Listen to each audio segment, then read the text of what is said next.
হ্যাঁ, নমস্কার দাদা, আমি আগরতলা থেকে বলছি। দেখুন, আহ, আমরা সিপিএম সরকার ত্রিপুরাতে দেখেছি, বিজেপিও দেখেছি, কংগ্রেসও দেখেছি।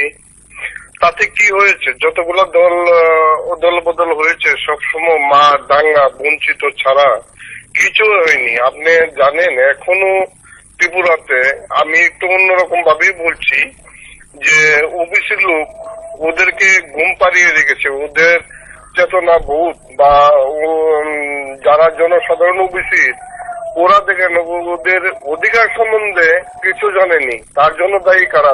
দায়ী এই পার্টিগুলি। ও ঘুম পাড়িয়ে রাখছে, এসসির হক গুলি ছিনিয়ে নিচ্ছে, এসসিদেরকে ঘুম পাড়িয়ে রেখেছে। হ্যাঁ, মাইনরিটি ওরা হক পাচ্ছে না, ওরাও অধিকার পাচ্ছে না, ওদেরকেও ঘুম পাড়িয়ে রেখেছে। আজকে ত্রিপুরা রাজ্যে যারা এসটি বা ত্রিপুরা মাথার নেতৃত্বে কিছু মানুষ সচেতন হয়েছে, তা আমি এটা আবেদন করব, আমরা যে পার্টিগুলি দেখছি ওইগুলি তো দেখেছি বহুত উন্নতি করেছে দেশকে।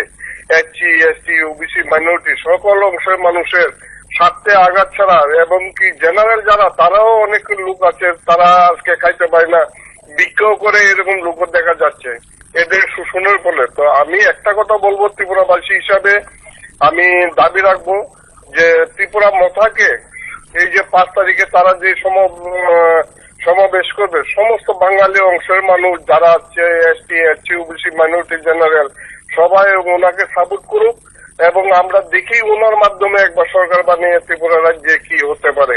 এটা ঠিক আছে, ওনাকে সমর্থন করুক না, করলে পরে তো ত্রিপুরাবাসী বুঝতে পারবে যে আমাদের ত্রিপুরাতে কোনো হিংসা নাই, নিন্দা নাই। ট্রাইবেল, এসসি এসটি ওবিসি সব মানুষ, আমরা জেনারেল, আমরা একাকার হয়ে গেছি। তাতেই ত্রিপুরার মঙ্গল হবে এবং ত্রিপুরার উন্নতি হবে। ওরা বাউতা মারছে অন্য অন্য দলগুলি, এটাই আমার বলার।